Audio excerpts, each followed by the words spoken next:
We're very fortunate today to have as our guest Dr. Bhavarlal Jain, who is the founder and chairman of the Jain Company, and this company is the second largest irrigation company in the world. It also is one of those companies that has done more in agriculture to help the small-scale farmer than any other company in the world. How did you get started, Dr. Jain? Well, it's all started with my mother. I had already obtained a cushy government job where I was gazetted to be an officer. But before the final verdict, whether I should pick up a job, should do the practice in a court of law, or should I do something else, I had to go to my mother. And those are my roots. When I went to her and asked her, "Mother, what should I do?" She said, "Look, boy, I don't understand anything what you have done. I don't understand any of these worldly things. But one thing I do understand. And that one thing is, everybody in this world, if you work in service, and if you are even in a government service, you will be able to feed yourself, your family, and maybe your nearby relatives. If you are going to be somewhere in some business, maybe you are able to take care of another 10, 15, 20 people, And maybe a larger number as you grow. But who is there in this world to take care of the dumb and those who cannot speak, those creatures, those animals, those birds? They have to be paid also. Do something which will take care of those people and along with these people that you want to serve.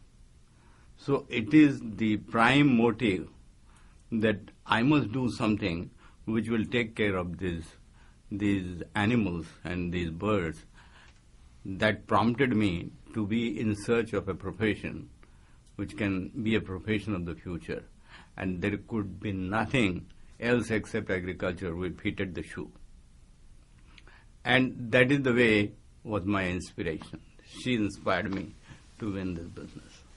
The technical knowledge of irrigation has expanded enormously in recent years.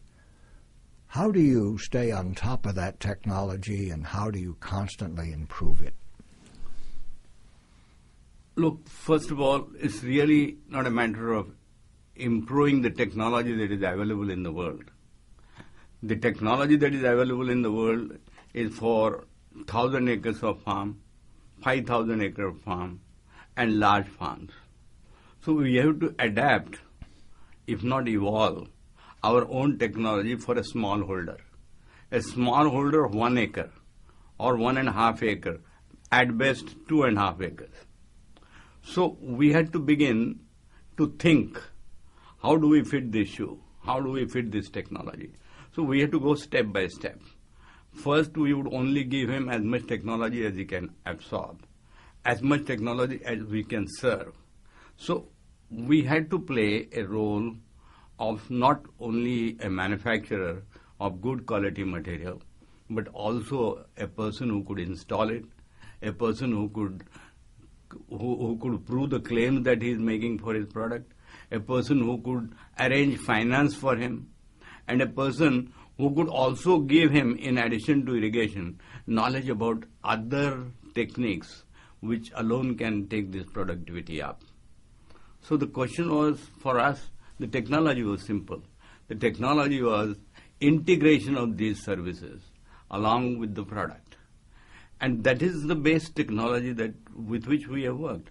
So this sophisticated technology you probably referred to is something which still has to come to India in a large way. But these recent acquisitions we have made in the United States, where very famous brands were made available to us, and we have an access today to the best in the world.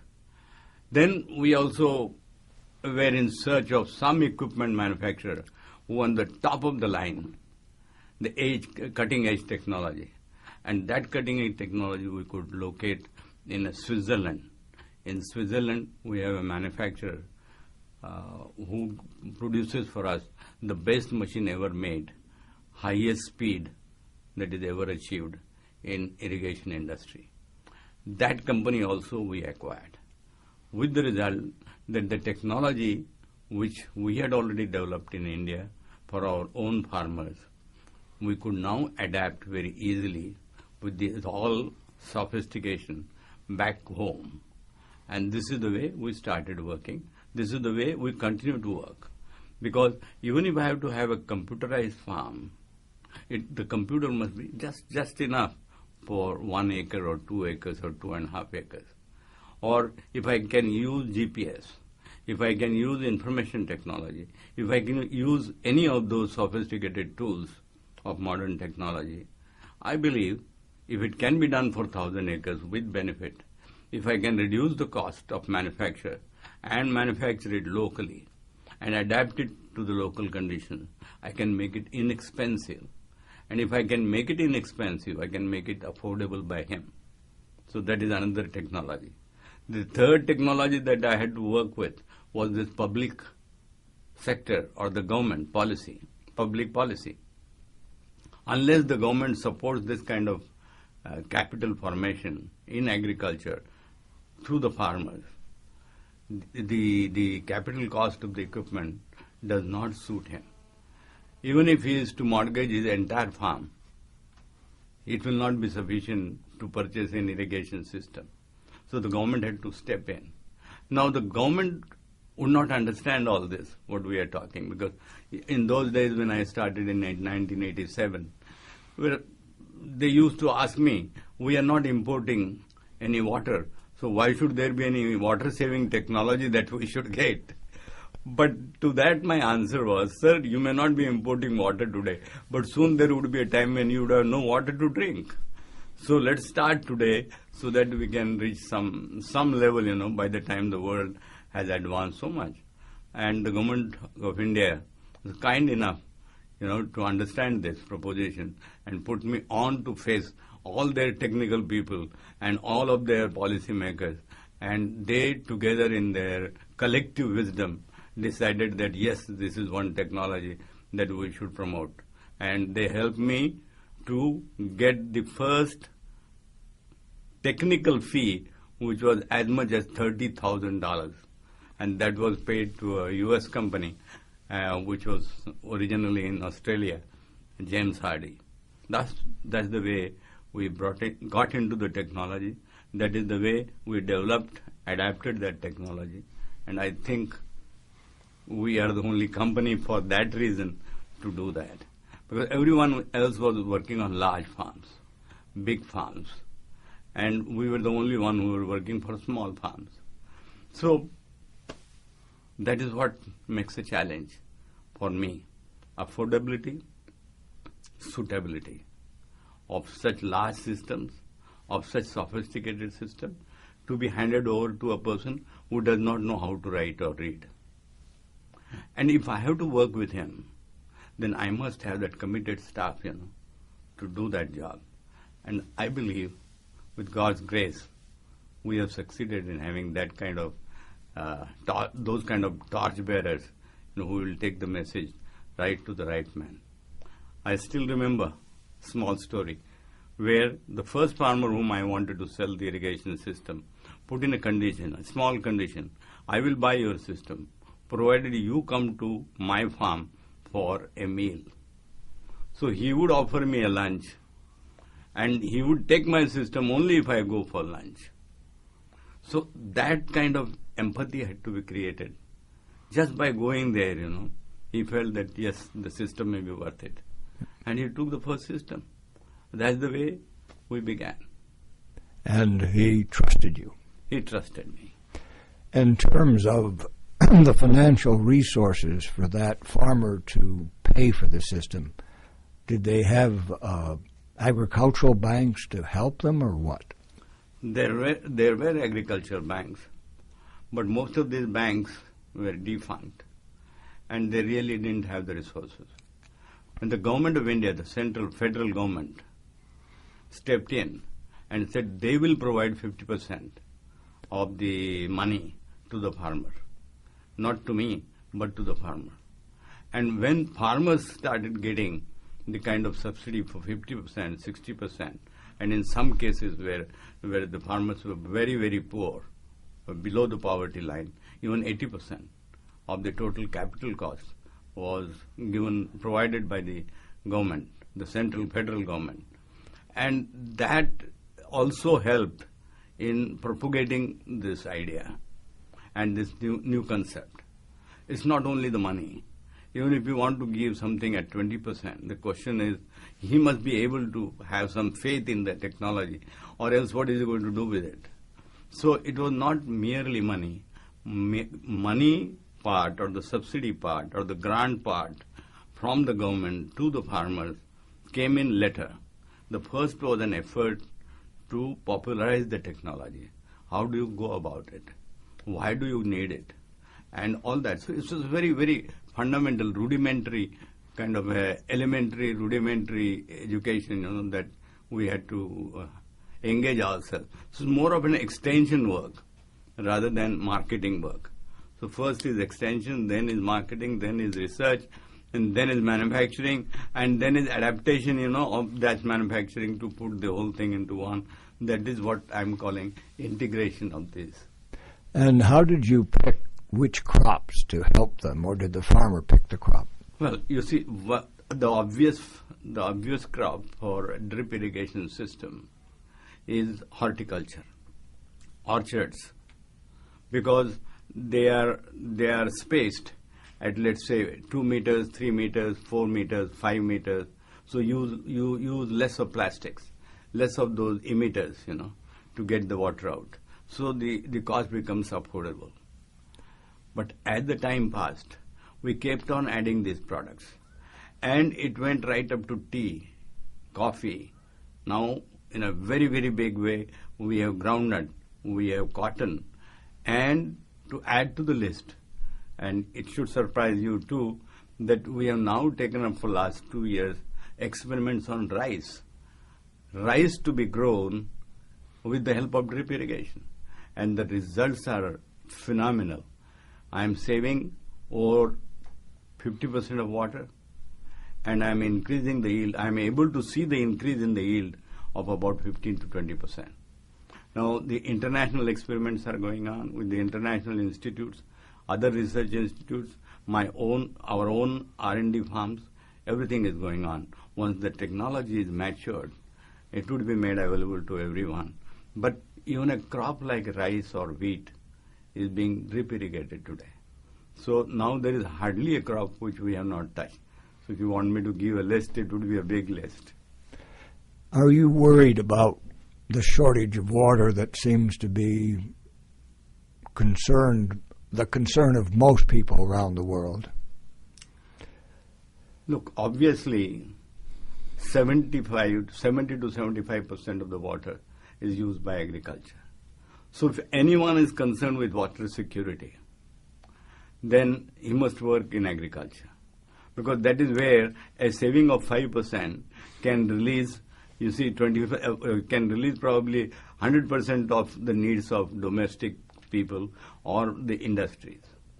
But if you think that you should only keep on occupying more and more land for industrial progress and excavate more and more earth so that you can get more and more minerals out of it, or if you think that you should take coal and make electricity out of it, then in that case, the land itself won't be there.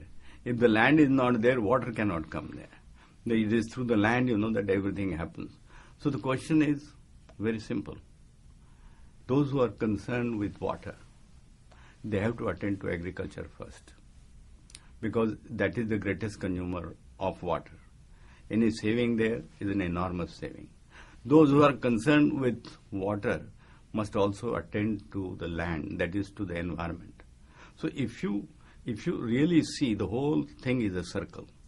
It's a circle which is complete in itself. And anybody trying to make holes in it, here or there, for one reason or the other, throws out the balance. And that is where the climate change comes in. That is how the climate change comes in. So my feeling is that whether it is a water security, whether it is a food security, the whole thing depends on agriculture. And when you have the farmer producing more of all these products, do you get involved in the marketing of these products? Yes. Yes. As a matter of fact, in many places, from many we purchase his produce under a contract. We guarantee him the minimum price. But suppose if there is a higher price in the market at the time when I am buying, then I give him the higher price. It is not the contract price. The contract price is the minimum floor price.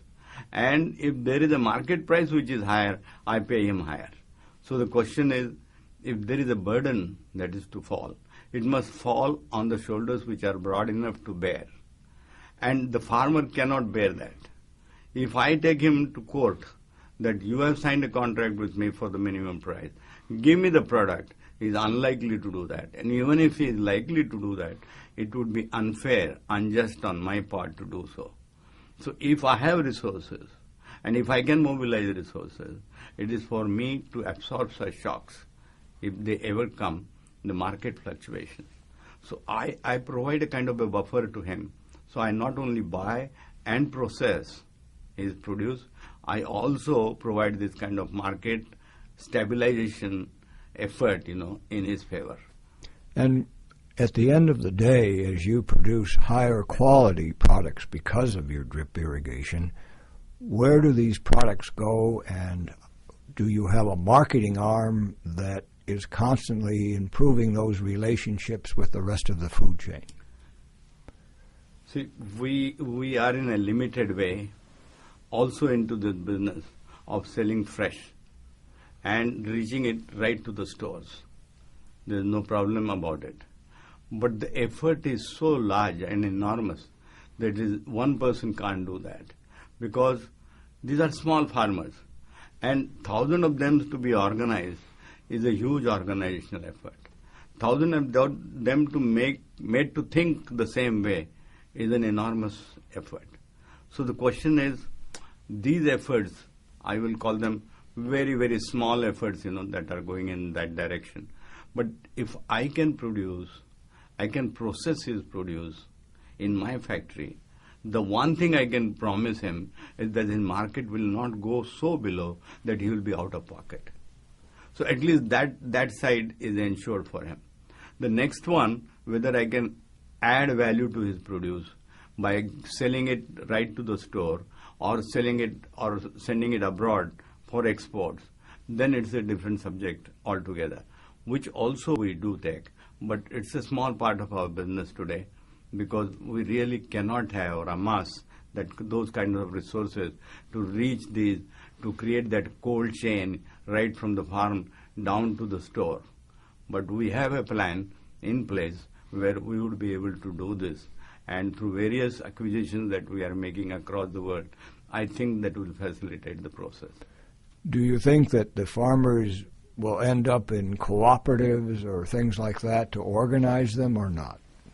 Well, you see, what we are trying is to develop a model which is a substitute for corporate farming in US, for example, or large farming, corporate farming. That almost becomes a corporate farming.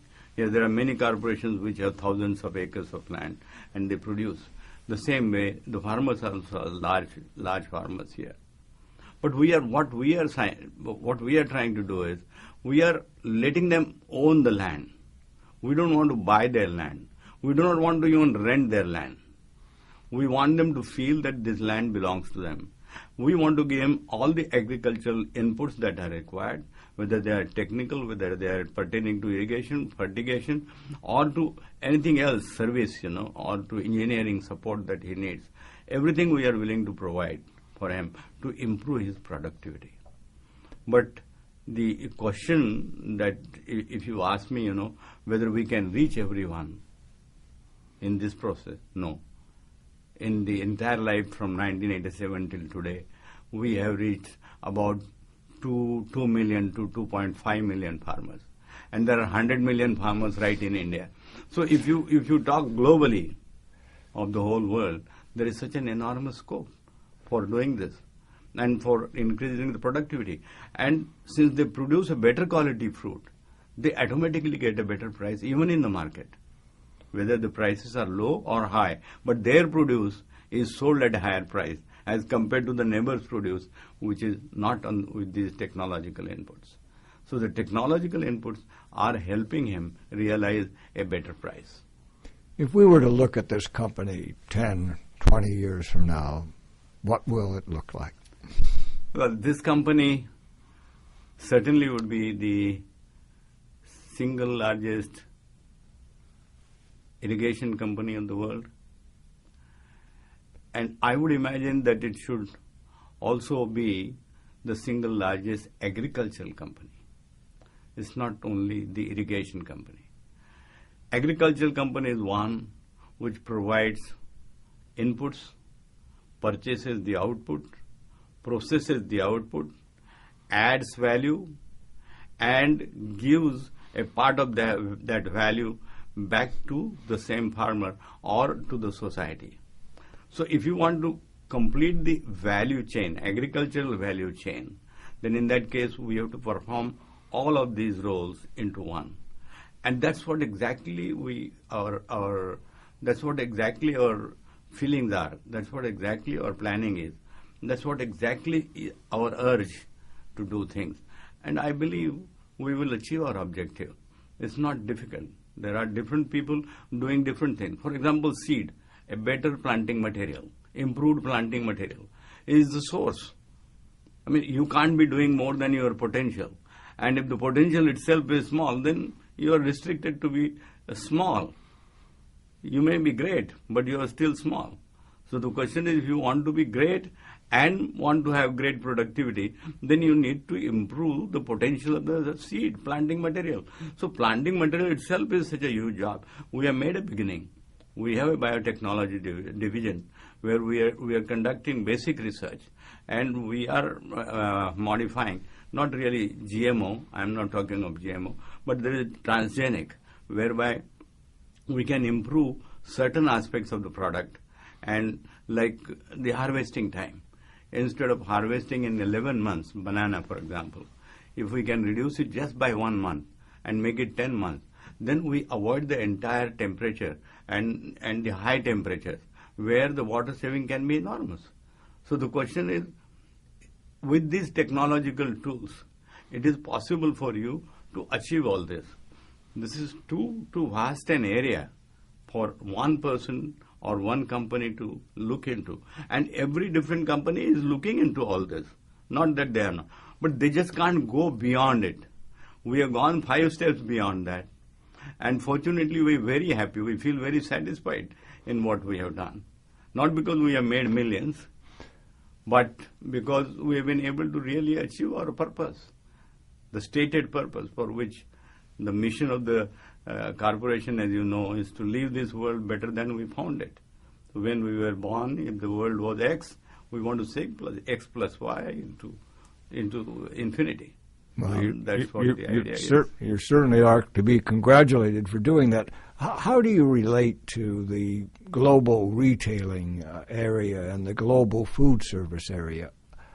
Do you feel you should be in that business as well?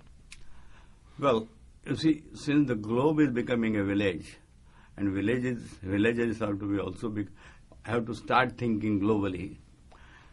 If the apples can be imported from US or from some other country, into India, and the Indian farmers' produce can be sold, Alfonso can be sold into New York or Boston, in that case, we have no choice. We are left with no choice but to get into that chain and to become a part of it.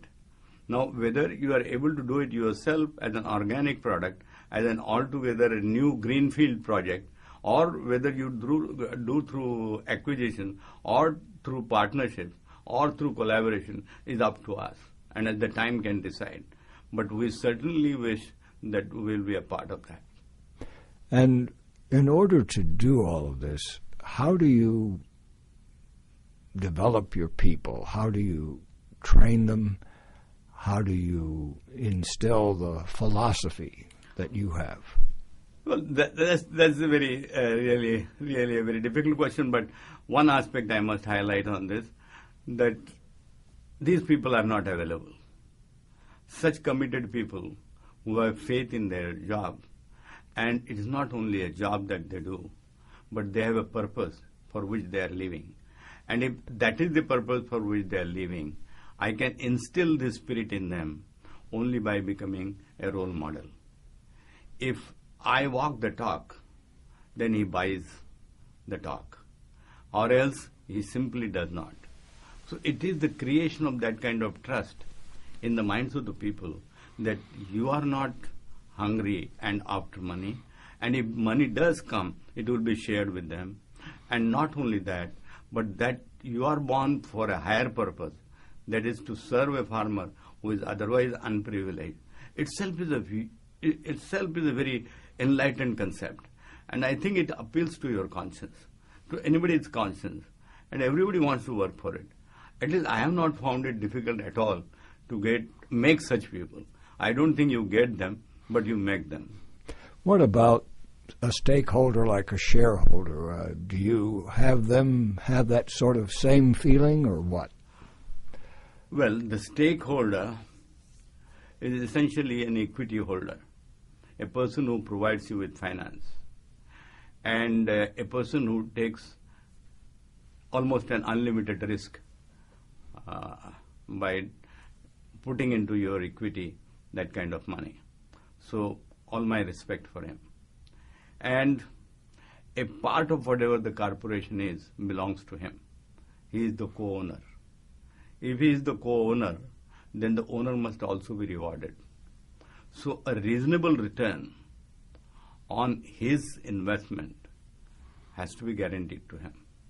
In addition to the reasonable return, if our value system is right, if what we are doing is right, and if the perception of the world at large is something better than what we are doing, today we are valued at, let's say, 33% or 33 times. But maybe there is a time where we will be valued at 100 times. And if that be so, my shareholders automatically get rewarded. And I don't see that as a different part of my enterprise. They are all a part of the whole. And the whole is what I explained to you. The focus is the farmer around which the whole thing moves. So if the farmer is there, I have a role to play. If I am there, the shareholder has a role to play. And if the shareholder, myself, and farmer is there is an associate or an employee for a role to play. Or else none of us have any place. So the focal point, the pivot, would continue to be a farmer. But that is the top line. That's my first priority. The next one, obviously, is the stakeholder. Well, I can't thank you enough for the privilege of having this interview. Thank you so much. Bye.